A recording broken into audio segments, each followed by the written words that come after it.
प्यारे बच्चों, आज मैं आपको स्वर किसे कहते हैं और स्वर के कितने भेद होते हैं या प्रकार होते हैं, इसके बारे में बताने जा रहा हूँ। इसके पहले मैंने आपको बताया था कि संगीत में मुख्य कितनी श्रुतियाँ मानी गई हैं। तो मैं आपको बता दूं कि भारतीय संगीत में मुख्य 22 श्रुतियाँ मानी गई हैं। उन्हीं 22 श्रुतियों में से मुख्य 12 श्रुतियों को छांट लिया गया है और उन्हें स्वर नाम दे दिया गया है। वह 12 स्वर एक सप्तक के अंतर्गत थोड़ी थोड़ी दूर पर फैले रहते हैं या फैले हुए हैं। उनके जो मैंने अभी आपको बताया 12 स्वर, उनके नाम हैं षडज, ऋषभ, गंधार, मध्यम, पंचम, धैवत और निषाद। 12 में से 7 शुद्ध होते हैं और 5 विकृत होते हैं।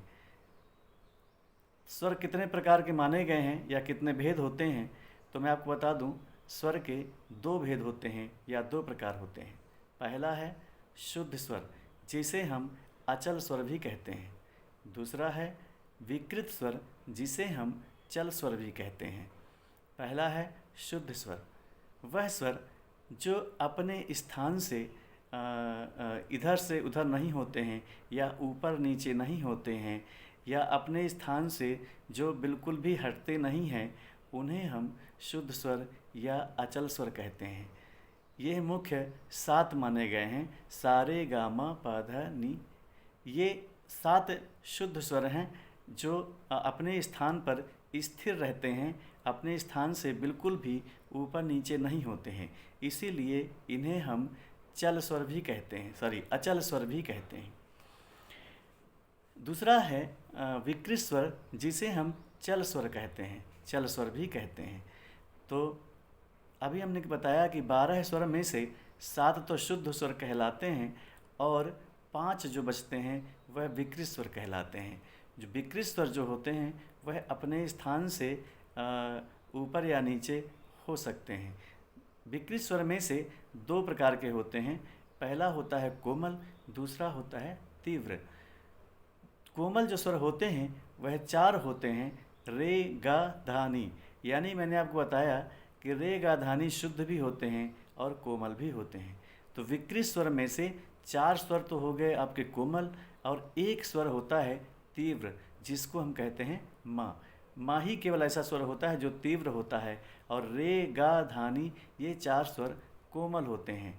और यह स्वर जो है, जो 5 स्वर मैंने आपको बताए, यह विकृत स्वर कहलाते हैं और इन्हें हम चल स्वर भी कहते हैं। यानी चल स्वर का मतलब होता है जो अपने स्थान से ऊपर नीचे हो सकें। अचल स्वर वह कहे गए थे जो अपने स्थान से ऊपर नीचे नहीं होते हैं, जो अपने स्थान पर स्थिर रहते हैं, उन्हें हम शुद्ध स्वर कहेंगे। और जो अपने स्थान से ऊपर नीचे होंगे उन्हें हम चल स्वर या विकृत स्वर कहेंगे। तो इस प्रकार से मैंने आपको बताया कि स्वर किसे कहते हैं और स्वर के कितने भेद होते हैं, यह मैंने आपको बताया है। कक्षा 6 और 7, 8 के बच्चे इसको बहुत शॉर्ट में लिख सकते हैं कि स्वर की परिभाषा लिख सकते हैं कि किसे कहते हैं, और स्वर के केवल नाम लिख सकते हैं, उनके भेद कि शुद्ध स्वर या अचल स्वर और विकृत स्वर यानी कि चल स्वर। तो इन्हें जो है आप कॉपी में लिख सकते हैं और इन्हें आप याद कर सकते हैं। तो शुद्ध स्वर जो 7 मैंने बताए थे वो इस प्रकार से हैं। शुद्ध स्वर जो हैं वो अपने स्थान से इधर उधर नहीं होते हैं, अपने स्थान पर स्थिर रहते हैं। तो शुद्ध स्वर देखिए कौन से हैं, सा रे गा मा पा धा नी सा, सा नी धा पा मा गा रे सा। ये मैंने जो भी बजाया या गाया ये शुद्ध स्वर हैं। इन्हीं में रे गा धा नी जो स्वर हमने शुद्ध भी गाए थे, इनमें से रे गा धा नी स्वर कोमल भी होते हैं। देखिए मैं गा के सुनाता हूँ, और सारे स्वर शुद्ध गाऊंगा, रे गा धा नी कोमल गाऊंगा। सा रे गा मा पा धा नी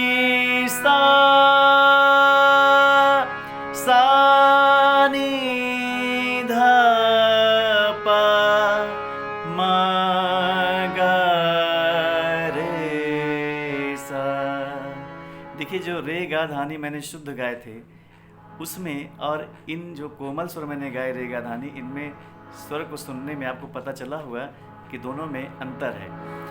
जैसे रे गा धानी में शुद्ध लगाता हूँ, देखिए सा रे, ये शुद्ध रे है, सा रे ये कोमल रे है, तो दोनों में फर्क है ना। यानी कि शुद्ध सा रे गा मा पा धा नी होते हैं और रेगा धानी अगर हम 4 कोमल लगा देंगे तो ये विकृत स्वर में आ जाते हैं। और इन्हीं में से एक तीव्र स्वर होता है जो माँ होता है। देखिए सारे स्वर में शुद्ध लगाऊंगा, केवल एक माँ को मैं तीव्र लगाऊंगा, शुद्ध माँ नहीं लगाऊंगा। सा रे गा मा पा, देखिए माँ बदल गया ना, मा पा ये तीव्र माँ है। शुद्ध माँ कैसा था, मा पा मा पा मा पा, दोनों में फर्क है। यानी तीव्र माँ को अगर हम लगाएंगे तो ये विकृत स्वर कहलाएगा। सा रे गा मा पा धा नी सा,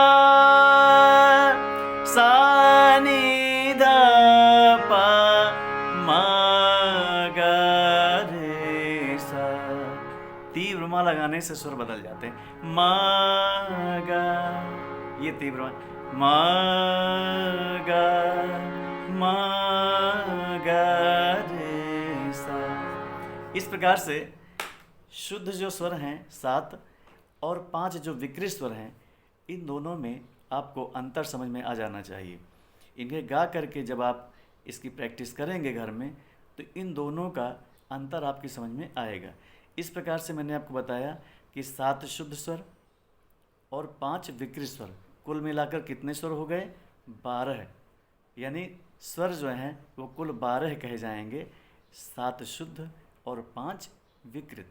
इस प्रकार से स्वर किसे कहते हैं और स्वर के कितने प्रकार हैं, ये आप लिख लीजिएगा कॉपी में और लिख करके आप व्हाट्सएप में भेजिए ज़रूर, जिससे मुझे पता लगे कि आपने लिखा है या नहीं लिखा है। और उसकी प्रैक्टिस आप करते हैं कि नहीं करते हैं, गा करके भी उसको आप व्हाट्सएप में डालें तो हमें अच्छा लगेगा कि बच्चे कुछ प्रैक्टिस कर भी रहे हैं, हमारी जो मेहनत है वो बेकार तो नहीं जा रही है।